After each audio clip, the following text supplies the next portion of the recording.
Grace and peace to you in the name of the triune God, Creator, Redeemer, and Sustainer. Amen. We see ourselves as a bit too canny, a bit too sophisticated to believe in demon possession. Instead, I think we often insert diseases into the story of the Gerasene demoniac. Maybe the man possessed by demons was schizophrenic. Maybe he had consumed too many psychedelics and was on the first century equivalent of a bad acid trip. We assume ourselves to be more knowledgeable and wiser than our forebears, thinking that we surely have knocked all that ridiculous nonsense about demon possession out of our collective, reasonable consciousness. I think we do ourselves and people 2,000 years ago a disservice with that kind of thinking. A whole lot of good came from the Age of Enlightenment. We learned to think critically, to question and to research and to look for answers instead of accepting what we're told at face value. But there are a couple of problems with this. First, we've developed a tendency to look down our noses at pre-Enlightenment thinking, and the writers of the Gospels were certainly pre-Enlightenment thinkers. Second, we've become way too skeptical. Yes, healthy skepticism is important and even necessary, but skepticism for skepticism's sake does us more harm than good. So how should we view demon possession? Our view of first century medicine is shaped through the lens of Jesus' healings and casting out of demons. So we see someone who would mix saliva and dirt together to form mud to heal someone's blindness, and who would command demons to leave someone, and we lump those things together in our minds.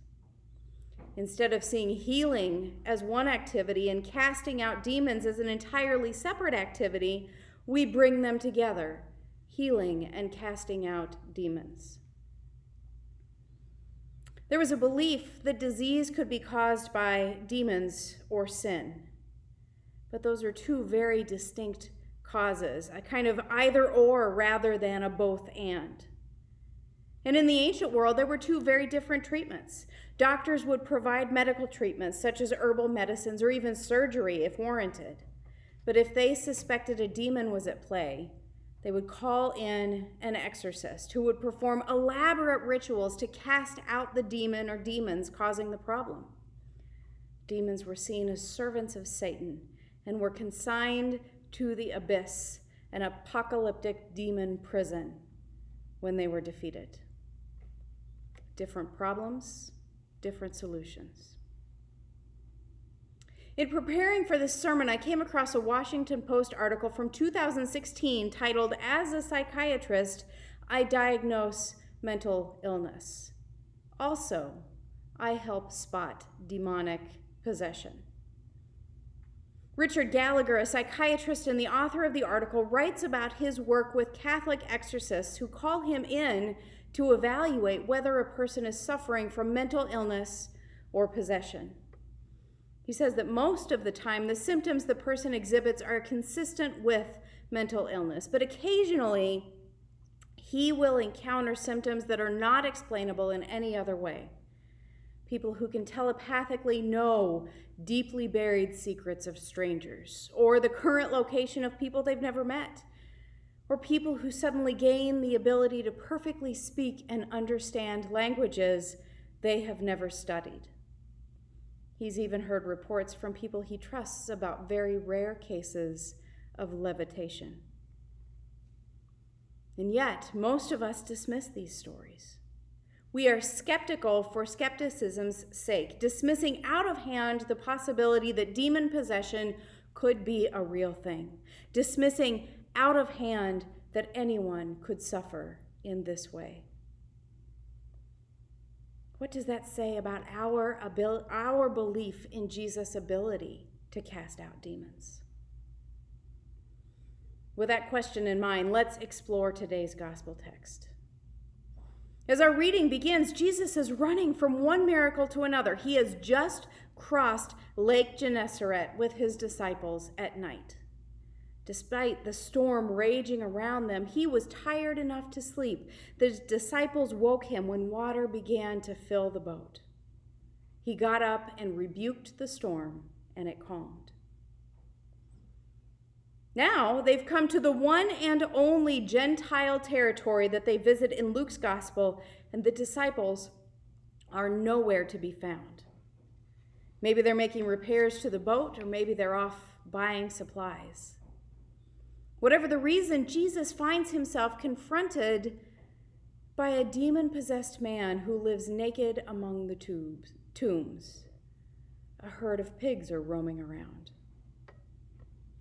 So here Jesus is surrounded by ritual impurity, among the dead, surrounded by swine, and he's faced by a legion of demons in one man. Now, during the time of the empire, a Roman legion consisted of 5,600 infantry and 200 auxiliary non-Roman troops. So because he claims the name legion, we can assume that this man was possessed by 5,800 demons, all of whom Jesus would have understood to be sent by Satan, and all of whom want to avoid prison.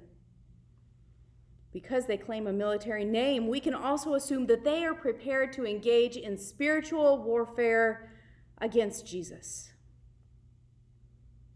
So here he is on his own, and Satan has a home court advantage.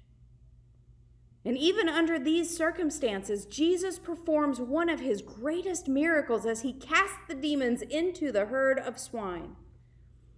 They run into the lake and drown, taking the demons with them. The swineherds run to spread word of this miracle as the shepherds did on the night Jesus was born. When people from both city and country arrive, they see the man who has been freed from the demons sitting at Jesus' feet as a disciple.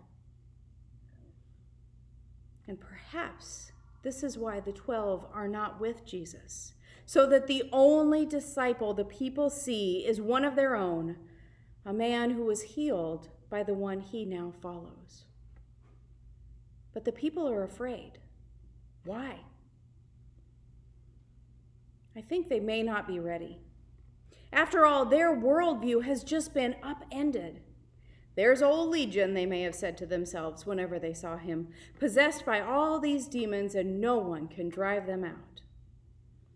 This man surely came from somewhere, had family who loved him and a community who tried to help him, perhaps until they ran out of resources or goodwill or exorcists to try.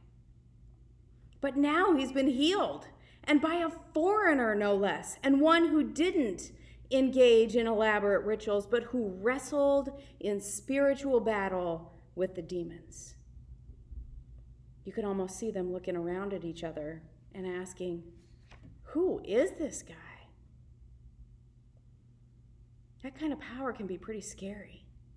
And so when the new disciple asks to return with Jesus, Jesus says no, asking him to stay behind and preach the good news. And there, our story ends. But some lingering questions remain. What about the story of the Gerasene disciple, the man whose demons were cast out? Was he accepted back into society?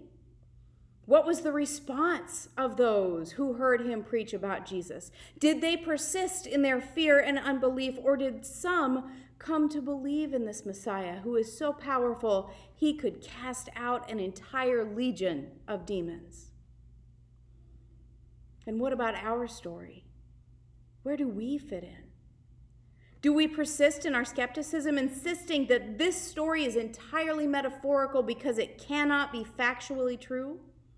Do we therefore diminish the power of Jesus to work in our own lives by insisting that Jesus does not have the power that this story credits him with? And what about that metaphor? I would venture to say that none of us in this room have been truly possessed by a demon. According to Dr. Gallagher, it's incredibly rare. The overwhelming majority of cases he consults on turn out to be mental illness rather than demon possession. But clearly, this story has something to say to us, even in our skepticism. We're all possessed by sin in some form or other. After all, what is sin except that which separates us from God? What is sin except that which tempts us, causes us to turn away, to look to the world or to ourselves instead of to God? Or to disbelieve, to fall prey to the kind of hopelessness that I preached about on Ascension Sunday after the Buffalo, Laguna Woods, and Uvalde shootings. But what power do we accord Jesus in even the metaphor?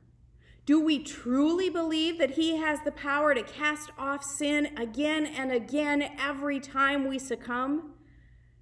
Do we fear that somehow Jesus' power is not enough to cast out sin? I invite you now to rise in body or in spirit as we profess together our faith in Jesus Christ, reject sin, and confess the faith of the church. Do you renounce the devil and all the forces that defy God? If so, please answer, I renounce them. Do you renounce the powers of this world that rebel against God? If so, please answer, I renounce them. Do you renounce the ways of sin that draw you from God? If so, please answer, I renounce them. Please be seated. Foundational to our understanding of Jesus' power in this text is the power of relationship. When his demons were cast out, the Gerasene disciple was willing to enter into a relationship with Jesus, to sit at his feet and learn from him, and to go forth and spread the good news.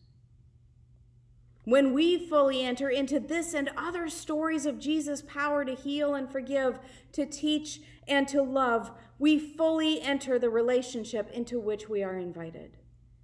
We risk giving up even those things we love enough to turn away from God for the power of Jesus' healing, forgiveness, and love, because that defines a relationship. The other party only has the power we give them. Are we willing to give Jesus the power to cast out our demons? Amen.